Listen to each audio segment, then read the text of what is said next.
સાથે ભગવાનના વૈકુંઠ ધામમાં જાય છે, જે યોગીઓના માટે પણ દુર્લભ છે. તો અહીંયા નારદ પુરાણમાં 40મો ભાગ સમાપ્ત થાય છે.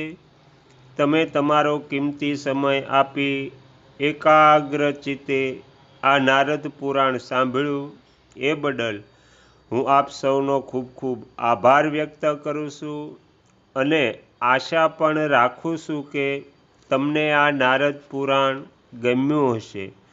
તમને જો આ નારદ પુરાણનો પાઠ ગમ્યો હોય તો બીજા 5 લોકોને સંભળાવજો. શ્રી સદગુરુ દેવની જય. આગળના વિડીયો જોવા માટે આ ચેનલને સબસ્ક્રાઈબ કરો અને જો આ વિડીયો પસંદ આવ્યો હોય તો લાઈક કરો.